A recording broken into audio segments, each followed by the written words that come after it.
Captagon, Drugs in the Desert Part 1. This is an article I recently wrote on my new website, Interzone Analysis. This is published on the 20th of May 2023. As you can see, this is the picture of a Captagon tablet, credit of the United Nations.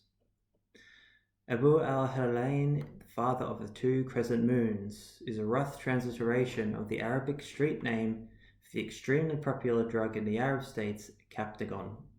Captagon has been issued cover for years, mostly known as the quote, jihad pills, for its use by Daesh or ISIS or Islamic State during the mid to late 2010s.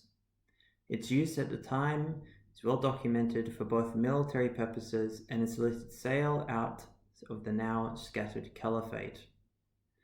Captagon has once more become popular in mainstream news in early May 2023 because of the recent developments in Syria and the Assad regime. The Assad regime have used the illicit sale or production of Captagon in Syria as leverage to be accepted back into the Arab League, after Syria's membership was suspended on the 16th of November 2011 in the aftermath of the outbreak of the Syrian civil war. The Arab League promotes interests of Arab states in a coordinated effort, mostly economic and militarily, and is in place to resolve possible conflicts between League nation states and for protection from foreign incursions to better serve overall Arab interests. The Arab League consists of predominantly Sunni Islamic and ethnically Arab nations, with exceptions like Somalia, who despite not being ethnically Arab are official Arab League members. Israel and Iran being the most obvious exclusion in the League. In Iran's case, it is mostly because of sectarian reasons, as they are Shia, not Sunni Muslims. Also, Iranians usually refer to themselves as Persians, not Arabs, which, in all honesty, is a more accurate ethnic distinction. On the 7th of May 2023, at the meeting of the Council of the Arab League in Cairo, it was agreed to reinstate Syria's membership into the League, after Assad's regime promised to stop the flooding of Captagon into the Arab states from Syria, particularly into Saudi Arabia and the United Arab Emirates, or UAE, the most powerful and richest and Salafist Sunni Islamic countries in the Arabian Peninsula, where the popularity of Captagon and its illicit use are the most prevalent. According to a 2023 report by Al Jazeera on the drug Captagon, published on the 9th of May 2023, a few days after Syria's reinstatement, they mentioned Saudi Arabia and the United Arab Emirates in particular regarding seizures of Captagon. Quote, source Al Jazeera. In late August 2022, Saudi authorities made their largest seizure as they uncovered 46 million Captagon pills that were being smuggled, hidden in a shipment floor. A spokesperson for the Saudi General Directorate of Narcotics and Control said it was the biggest operation of its kind to smuggle this amount of narcotics into the Kingdom of Saudi Arabia in one operation. In February 2023, a man was arrested at Abu Dhabi Airport in the United Arab Emirates after he tried to smuggle 45 million Captagon tablets in cans of green beans. Now, despite all evidence indicating that the illicit production of Captagon and its trafficking being both linked directly to the Assad regime itself, they have deliberately caused such a problem of Captagon abuse that the Arab League nations had no real choice but to re-accept them. I'm not the only one making a direct correlation of Captagon being the true reason behind their reinstatement. Al Jazeera and a myriad of other news outlets have made this obvious connection. This is not a new strategy utilized by the Assad regime. It has been used historically, especially since the First and Second Opium Wars of the 19th century. This is the main reason narcotics will never be legalized. as the international state system would never let go of the ability for narcotics to be used as leverage by nation-states. There will always be a need for illicit industries, both for national and international strategic positioning. To keep the systems of government functioning, it is necessary to fund the civil service, security services, and the intelligence services in particular. Narcotics are needed to pass the implementation of laws and policy to gain total authority over the illicit and licit trade of narcotics, most of all for internal leverage. There is more to Captagon and the story than just its recent use by Syria for international leverage and strategic positioning. Narcotics in the Middle East, both illicit and prescription, are a complex and culturally taboo subject, an issue underreported in the West, and most of all, not understood. As someone who has personal experience with both legal and illegal narcotic use during my time in the Middle East, I decided to write what is the first in a long series of articles on the subject. A series on Islam and the complexities of narcotics under Sharia, to its use by mujahideen and by terrorist organizations. The scope of this is far beyond what I initially thought, as I have a unique insight into the subject on more than just one level.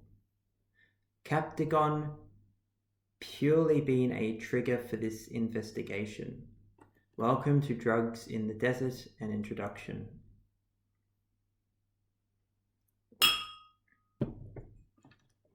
Abu al-Halalain, father of the two crescent moons, Captagon.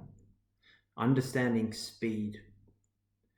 Captagon is the brand name for a psychostimulant, phenolphthalein, which is a co-drug of amphetamine and theophylline. Amphetamine is most famously known in the West as speed. The use of amphetamine outside the context of its original military and medical purposes was originally immortalized by Beat Generation authors such as William S. Burroughs and Jack Kerouac. During the 1940s until late 1950s, where amphetamine was widely abused in America in the form of an over-the-counter decongestant called Benzedrine.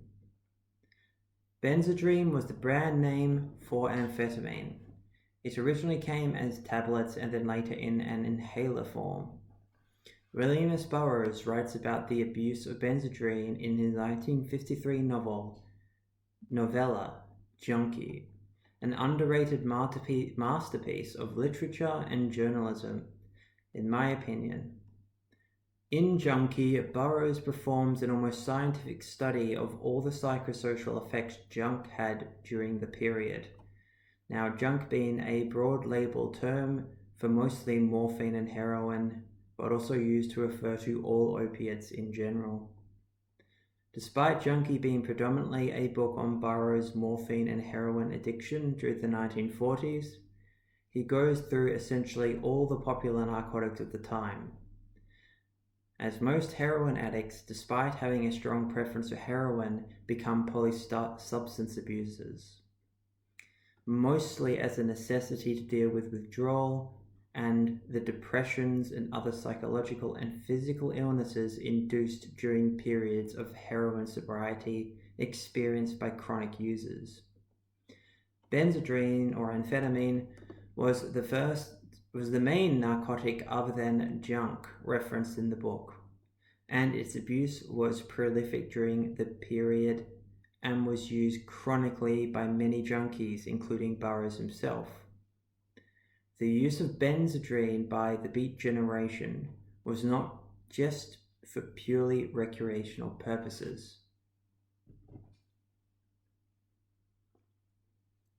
Jack Kerouac took Benzedrine to write his most famous novel, On the Road, published in 1957. Written in only 3 weeks, his 3-week binge on speed giving him the ability to do so. But this was not new. Occultist Aleister Crowley used cocaine, another psychostimulant with similar but less controllable effects, than amphetamine during the 1910s and 20s.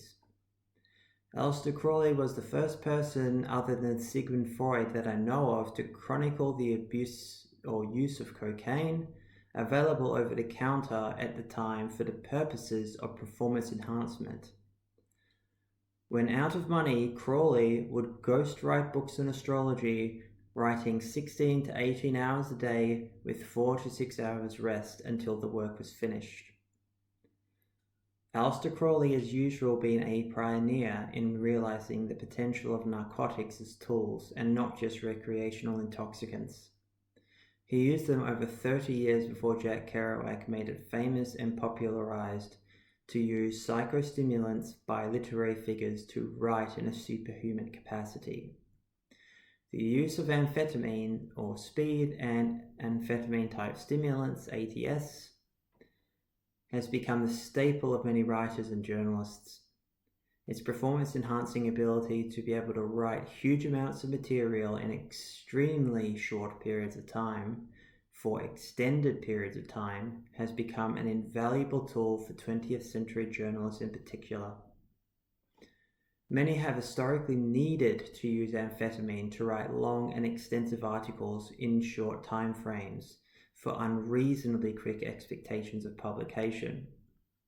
Hunter S. Thompson famously used dexedrine for his writing process from 1964 for about a decade before he switched to cocaine, which in my opinion diminished his writing ability. As I mentioned earlier with Aleister Crowley, during a time where speed was not yet available, he used cocaine for this purpose, which is much harder to use non-recreationally for its difficulty to control. The reason amphetamine is so important in the context of this article series, in part for its unique ability of control in practical contexts. The amphetamine molecule as a medication for its medical and military purposes is mostly used in the form of its dextratory N-isomer. Amphetamine has two N-isomers, levoamphetamine and dextroamphetamine.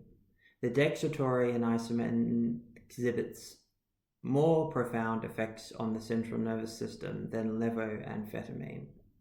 In short, dextroamphetamine, more commonly known as dexamphetamine, is a cleaner and stronger psychostimulant, which most of the medical and recreational effect of amphetamine consists. The previously mentioned dexedrine being the famous brand name for dexamphetamine, it is the most heavily used amphetamine to this day outside of America for its medical and military purposes. Adderall, being unavailable in Australia, consists of mixed amphetamine salts. I'm very tired. I obviously need more amphetamines. The drug essentially being amphetamine mixed with dexamphetamine. In short, Adderall is half benzedrine and half dexedrine. But despite its notorious reputation, it is technically weaker than dexamphetamine by itself. I am currently writing this article on a slow-release dexamphetamine formulation in Australia. And as you can tell, I obviously need a lot more. Especially today I am. Back to my article. As I was diagnosed with attention deficit / hyperactivity disorder, ADHD, in childhood, I have been on more than off dexamphetamine for most of my life. Despite being on enough speed to intoxicate an amphetamine-naive reader for 12 to 14 hours, prescription speed has been a life-changing in its positive effects on me. I am far worse off not being on speed, something that led to a disastrous situation and terrible life decision when I was on nothing, mostly leading to states of depression, hyperactivity, and extremely low impulse control, culminating with self-medication with far worse substances. People who have followed my work know quite well of my past use of hard drugs as a teenager, being involved in gangs out of necessity at the time. This developed into a severe morphine addiction in my late teens, which would haunt me later in life long after sobriety, especially during some of my more stressful periods and stints overseas. This includes my time in the Middle East, in countries under strict Sunni Islamic Sharia law and Salafism.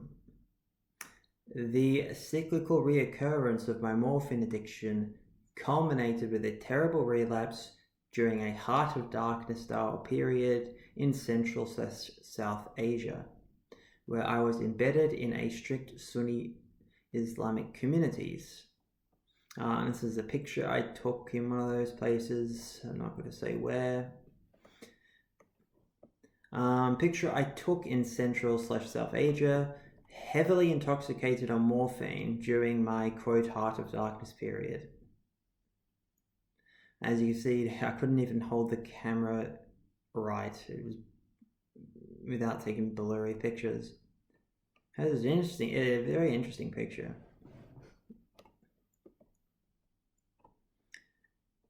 Alright, to give context, I will tell you what my daily over-the-counter drug routine consisted of during this Heart of Darkness style period in Central to South Asia.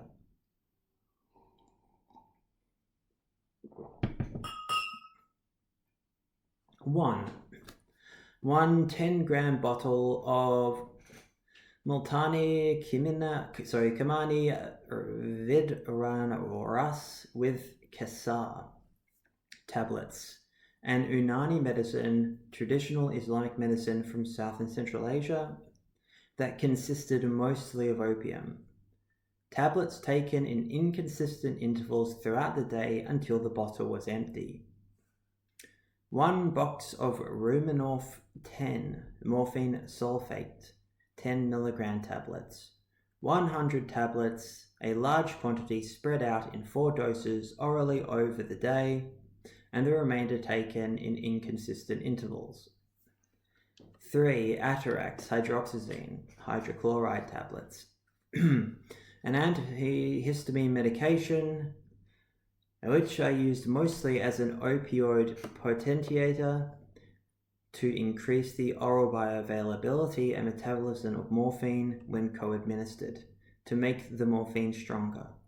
5 tablets taken 4 times a day with the morphine also helped with allergies and potential side effects produced by opium and morphine.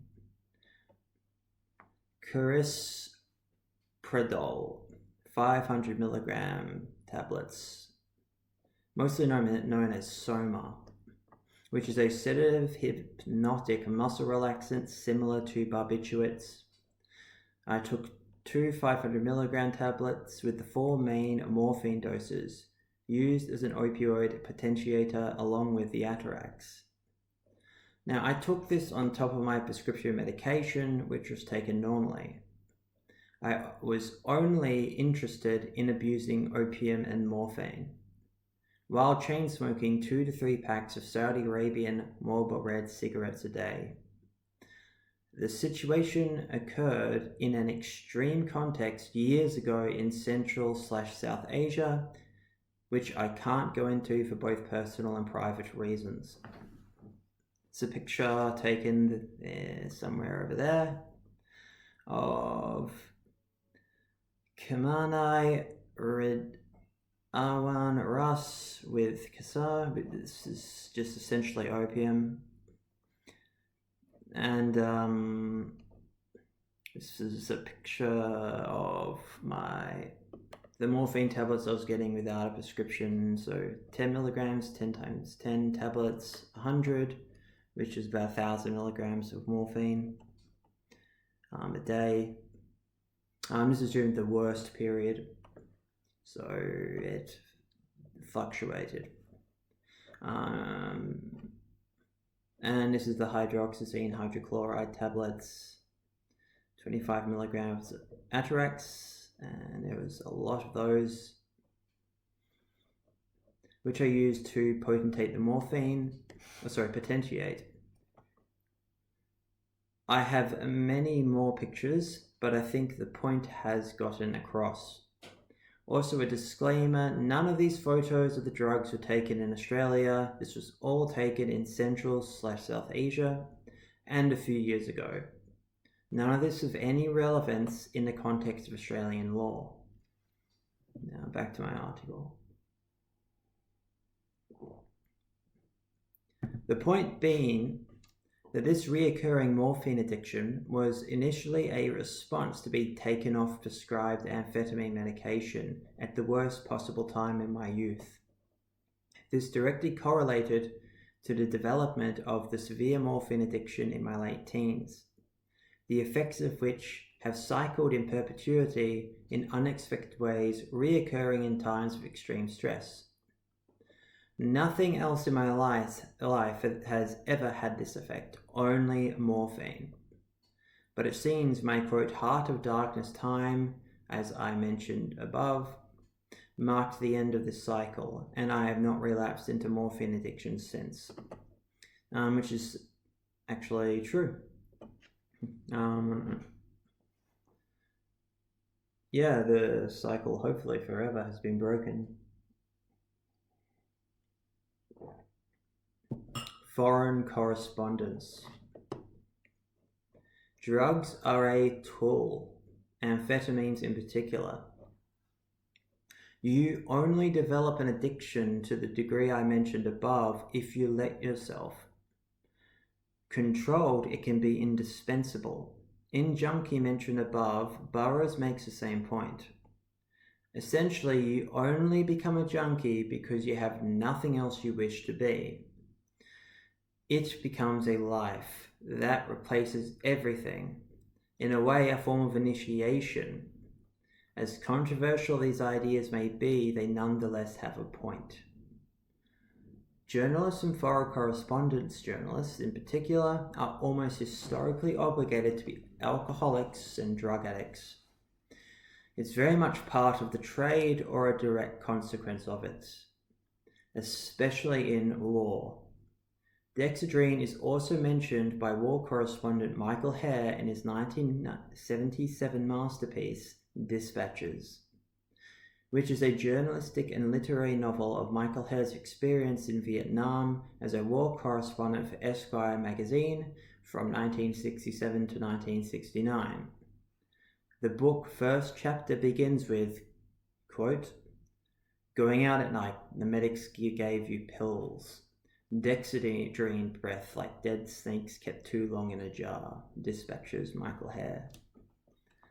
Michael Hare later mentions he kept the pills for Saigon, for the depressive episodes he always had there.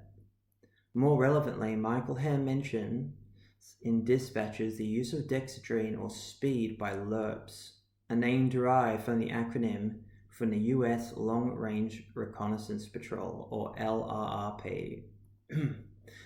Michael Hare mentions a 4th Infantry Division LRRP who, quote, "took his pills by the fistful, downs from the left pocket of his tiger suits and ups from the right. One to cut the trail for him and the other to set him down it. He told me that they called things out just right for him, that he could see that old jungle at night like he was looking at it through a starlight scope. They sure give you the range," he said. Source Dispatches, Michael Hare. The military use of amphetamine-type stimulants is well known. Ever since World War II, where Blitzkrieg, literally meaning lightning war with an emphasis on speed, where Pervitin or methamphetamine pills were used by German military for their lightning operation, introduced the indispensable utility of amphetamines into modern warfare. Methamphetamine under the brand methadone became popular in the West as a stronger form of Dexedrine. The Allied military quickly began to utilize Dexedrine in military operations from this point forth. Sorry, I am extremely tired. I have done so much work, which is why I am having some trouble reading, or also I need to edit this a bit better at some point. Anyway, methamphetamine, utilized by Germans, being the most potent of amphetamine-type stimulants utilized as a popular recreational drug.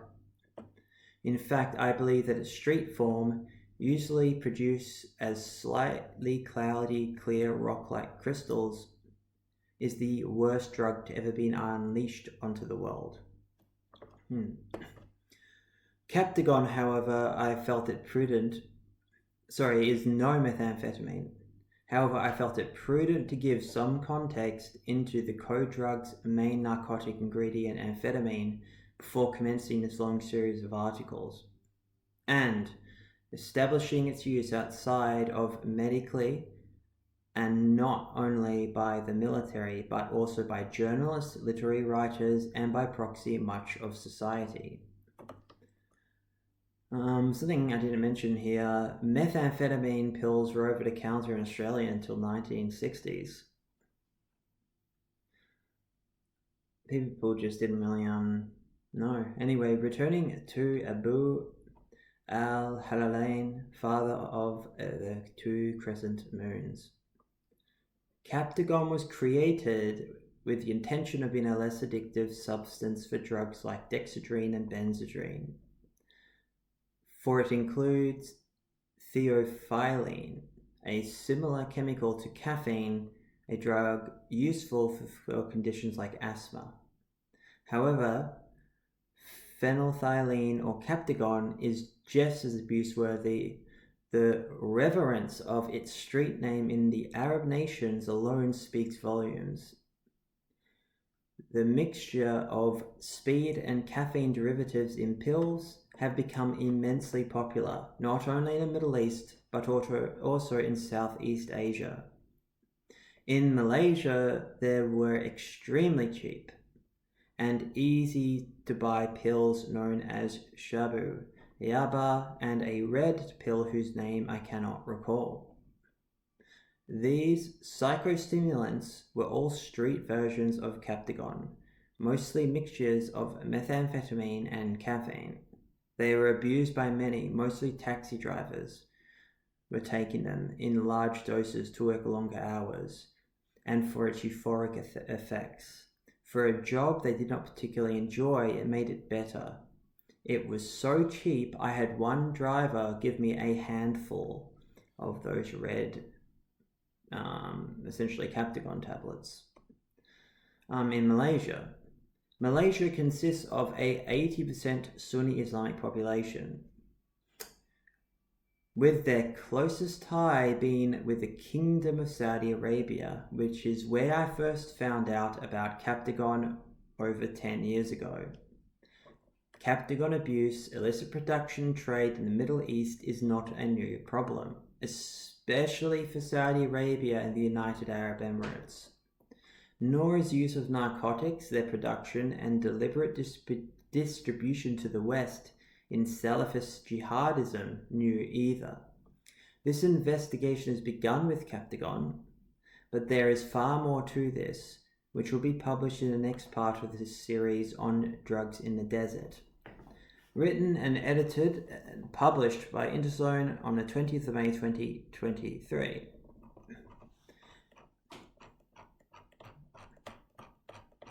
So yeah, this is the first major article I have written and posted on my website, which is interzoneanalysis.com.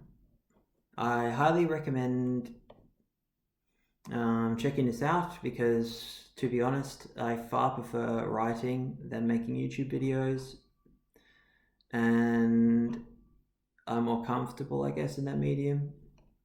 However, I'm still going to make YouTube videos, reading articles on this website. At the moment, the website is incredibly barren, given that I literally just made it not that long ago.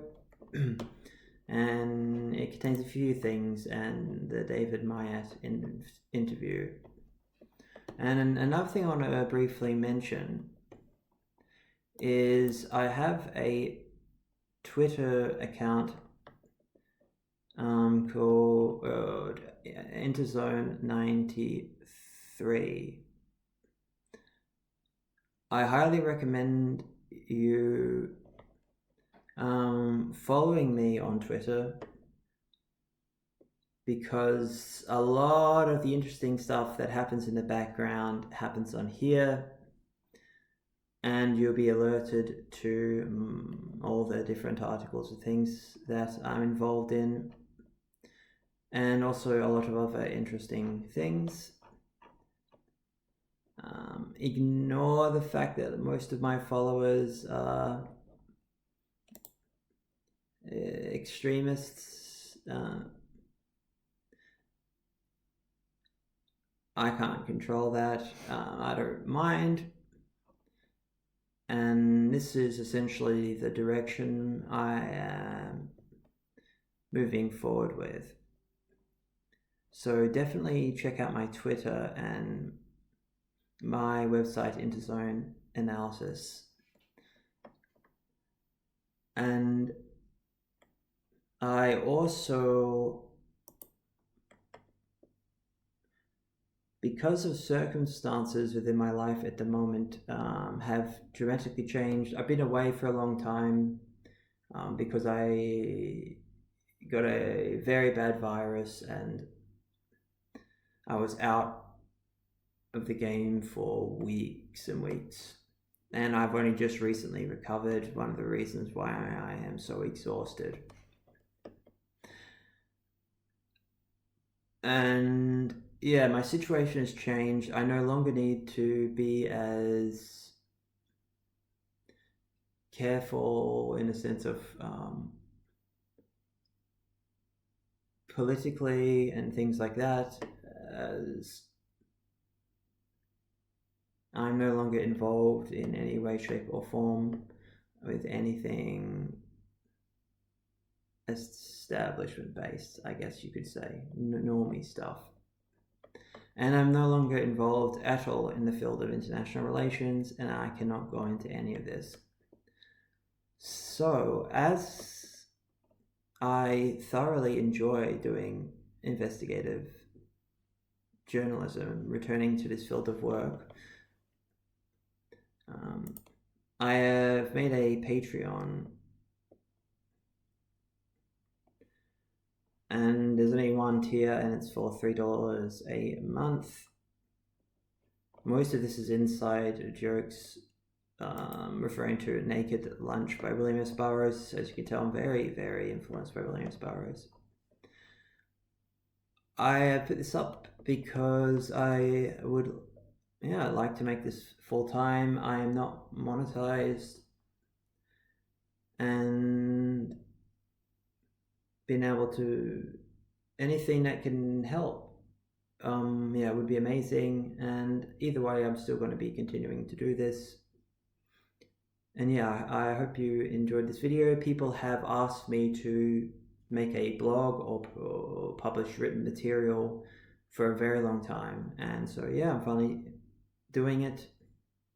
And yeah, in the future I will publish transcripts of some of my other videos that are popular, especially that one on existential Satanism, what being a Niner is really about, where I go into a lot of different things about literature and references that people found it difficult to find without a transcript. Anyway, thank you very much for watching, and yeah, I am back in the game, and it's good to be back. Thank you.